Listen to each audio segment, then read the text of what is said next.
स्वभाव कवि गंगाधर 19वीं सदी के उड़िया कवि थे।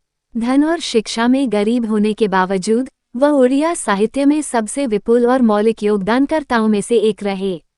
स्वभाव कवि गंगाधर मेहर जन्म 9 अगस्त 1862, बरपाली, बरगढ़, उड़ीसा, भारत। मृत 4 अप्रैल 1924, आयु 61 वर्ष। राष्ट्रीयता भारतीय, शिक्षा कक्षा विपेशा, न्यायिक, मुहर्रिर, लेखाकार के लिए जाना जाता है। उड़िया कवि उल्लेखनीय तपस्विनी, रस रत्नाकर, बलराम देवा, प्रणय बल्लारी, कीचक बधा, इंदुमती, अयोध्या दृश्य, पद्मिनी, जीवन साथी शांता देवी, चंपा देवी। शांता देवी की मृत्यु के बाद बच्चे अर्जुन मेहर, भगवान मेहर, बसुमती मेहर, लक्ष्मी मेहर। अभिभावक पिता चैतन्य मेहर, माँ सेवती देवी। गंगाधर का जन्म 1862 में श्रावण पूर्णिमा के दिन उड़ीसा के वर्तमान बरगढ़ जिले के बरपाली में हुआ था। चैतन्य मेहर बुनाई के अपने पारिवारिक पेशे के अलावा एक ग्रामीण वैद्य, आयुर्वेदिक डॉक्टर के रूप में भी काम कर रहे थे। लेकिन चूंकि वो इन कामों की आय से अपने परिवार का भरण पोषण नहीं कर सकते थे, इसलिए उन्होंने गांव में एक स्कूल खोला और कुछ बच्चों को पढ़ाना शुरू किया। गंगाधर मेहर विभिन्न कमियों को पार करते हुए मध्य वर्नाक्युलर मानक तक पढ़ सकते थे और साहित्य के प्रति उनकी गहरी उत्सुकता ने अंततः कविता लिखने में उनके कौशल को जगाया। एक युवा लड़के के रूप में उन्होंने बलराम दास द्वारा रचित जगमोहन रामायण सुनी और बाद में उन्होंने स्वयं इसे पढ़ा और साथ ही सरला दास द्वारा लिखित ओडिया महाभारत भी पढ़ा।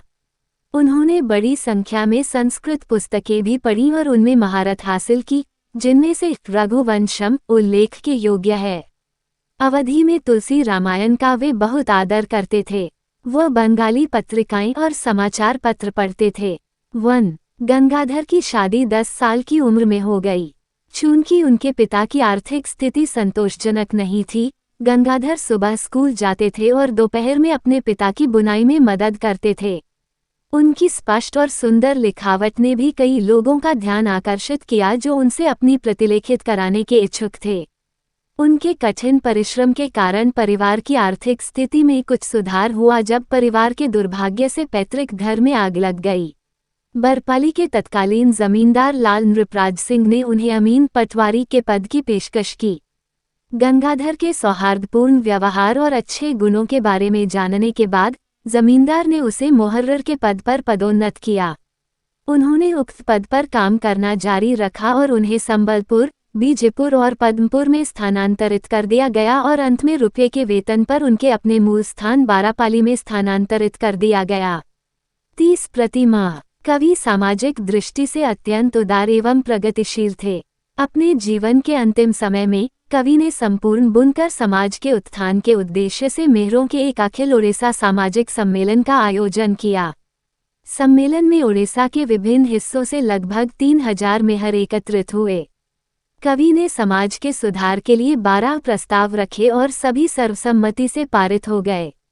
गंगाधर ने बहुत ही कम उम्र से कविताएं लिखना शुरू कर दिया था। उनका पहला लेखन प्राचीन उड़िया लेखकों की शैली और तकनीक का अनुसरण करता है। उनका पहला काव्य कृति रस रत्नाकर था। फिर कुछ दोस्तों के समझाने पर उन्होंने अपना तरीका बदल लिया और आधुनिक उड़िया शैली में कविताएं और काव्य लिखे। कविबारा राधानाथ राय ने उनके लेखन की बहुत प्रशंसा की। गंगाधर मेहर द्वारा निर्मित कृतियां ज्वलंत कल्पना, भाषा की सुंदरता और स्पष्टता, शैली की नवीनता, सशक्त चरित्र चित्रण और विभिन्न दृष्टिकोणों से प्रकृति के जीवंत वर्णन से चिन्हित हैं। उनकी रचनाएं उड़िया साहित्य की कुछ महानतम कृतियों में से एक हैं। करिया अक्सर राधानाथ राय के लेखन से प्रभावित रहा, जिन्होंने पश्चिमी प्रभाव में लिखा था।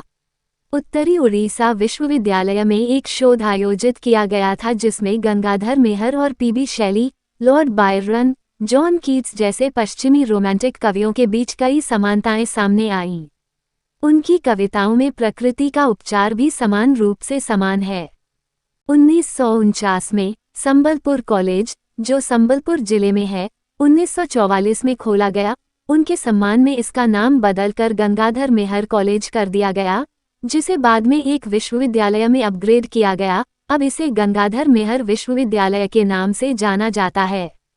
2015 में इस कॉलेज को अपग्रेड कर यूनिवर्सिटी बना दिया गया। विश्वविद्यालय बुर्ला ने कविता के लिए गंगाधर मेहर राष्ट्रीय पुरस्कार की स्थापना की, जो संबलपुर विश्वविद्यालय के स्थापना दिवस पर प्रतिवर्ष प्रदान किया जाता है।